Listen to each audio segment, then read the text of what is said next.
The month of April is finally upon us, which means it's time for our annual pilgrimage along the path of tears and heartache. Today I present to you Your Lie in April. If you've never watched that show, then it's perfectly fine because this video will not be too spoiler laden. However, there will be a part 2 to this video where I do more of a loose episodic breakdown for all of my annual heartbreak enjoyers to relive it and cry just as much as I did. If you made it this far in the video, thank you, first of all. Secondly, smash the like button and subscribe to the channel for more romance anime content. I will be giving you a propaganda masterclass explaining to you why you should watch this masterpiece in the month of April. Or if you've seen it before and you don't know if you want to put yourself through it again, I'll tell you exactly why you should. Buckle in, grab a snack, a glass of fruit punch, and get ready for the greatest heartbreaking anime that April has ever seen.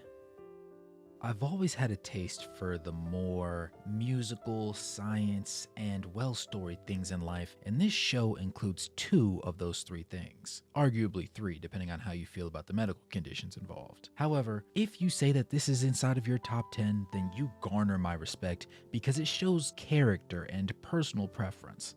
As I rack my brain to create a top 10 list of romance anime, I feel like the exquisite use of music and melody, the color scheme within the animation style, and the overall plot and feels of this show definitely make a strong case for it to sit within the list somewhere, or at the very least very close by it. It's one of those shows where if you look somebody in the eyes and say it's bad, then I'd be surprised if they didn't swing on you or at least clench their fists and looked at you with absolute disgust. The intro and outro slaps. The musical selection of each scene slaps. The music the MCs play slaps too. This show is definitely worth losing sleep over.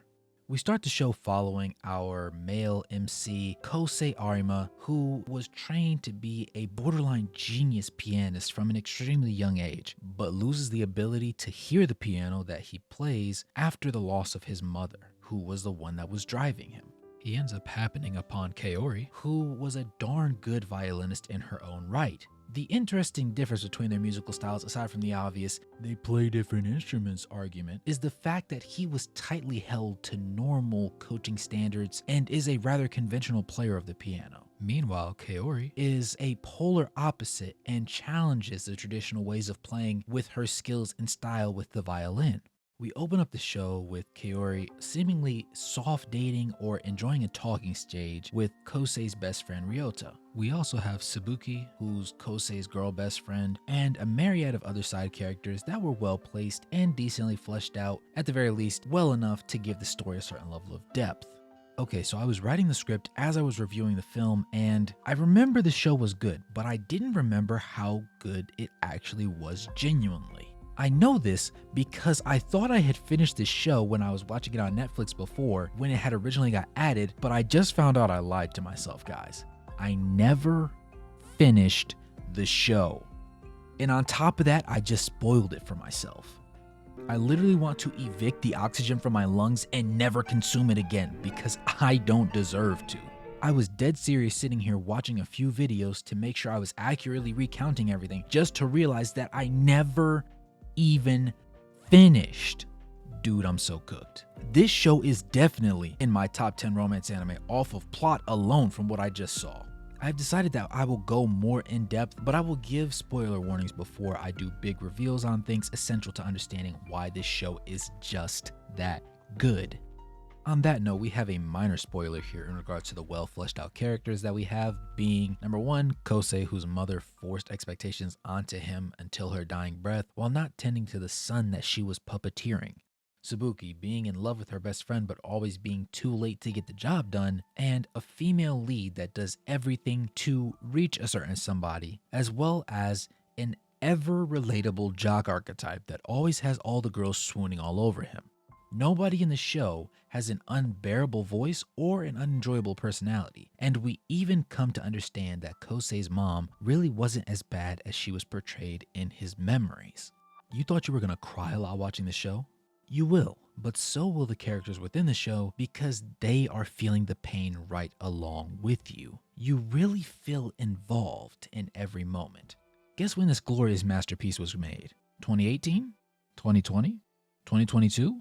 Not at all. 2014, ladies and gentlemen. 2014. And the animation is so flawless that it stands as being breathtaking even by the standards of today when I'm making this video in 2025. Combining the story with the musical score selected, most personally for me being a Chopin lover, hearing ballad number 1 in G minor, things were getting really teary-eyed really quickly. Getting into the actual plot that I love so much, we will talk about the disease that Kiori had, which really doesn't count as a spoiler, but kind of it could, I guess, if you somehow were blindsided by it. So, to make a long explanation short, she has Friedreich's ataxia, which is an unfortunate disease that appears in kids between the ages of 5 and 15 usually, and is known for causing slow loss of motor function and paralysis of the limbs, as well as heart disease for those that have it. And it usually lasts until, well, the end. You get the point. There were a few scenes that I would rather omit from my memory, but the show wouldn't be so great to me if they didn't exist. For example, Kiori at night walking through the hospital and suddenly her legs start to fail her, and as she falls and sits on the ground, she keeps trying to get them to move, but they simply won't. And she shouts the phrase, "You're my legs, aren't you? Move." An absolutely tear-jerking cinema moment. If there ever was rock bottom lower than anybody else's rock bottom, I'm sure she's right there in contention for the throne in romance anime at the very least. She recognized that she would likely never be able to play the violin again and simply accepted her fate. But thanks to Kosei, she was able to reach a point where she genuinely wanted to play and put on one last performance. This led her through hoops and over hurdles of tireless rehab, and even went as far as to get surgery at one point because her body needed it just in order for her to see her dream come true. Now I have a bit of a big brain spoiler right here coming in, so buckle up those bootstraps and let's get ready for some light rain. Yes, it may be sunny outside, but I don't care. It's raining, like Colonel Roy Mustang said. Remember how we get the final performance scene with Kosei and Kiori playing their instruments in a beautiful way with stunning visual scenes? That's not the sad part though. That's arguably one of the best smiley parts of the show, in fact. However, we get the letter that Kiori left to Kosei, and well, this is the part that I spoiled for myself and made me watch the show over in its entirety at ×2 speed. And yes, I actually did it. In the letter, she clearly details that every little thing she had done all the way until the end was just to get close to him. The only person she wanted to perform in front of and perform alongside was Kosei. That's it. There were no raging crowds or groups of critics to silence or even classmates to impress. It was all for Kosei. She said that from the very beginning of it all, the only reason she picked up music and allowed her bow to strum rhythmically across the violin was because she wanted the opportunity to play with him. It was revealed that that was in fact her lie in April. Everything, and I do mean everything, was done just for the sole purpose of her being close to him. While she fully knew in her heart that she would never have him, she still did it. She was never really interested in his boy Ryota, and she knew that ultimately Tsubuki would win out, but despite that, she still aimed to carve out time in Kosei's life for herself. Time for her was fleeting, but she wanted to make it count, and her only true desire was to reach Kosei and share even a sliver of her life with him, no matter how fleeting it would have been in the grand scheme of things for him. Because in the end, for her, it was everything. And so with that, we once again find ourselves yet again in another spring without her.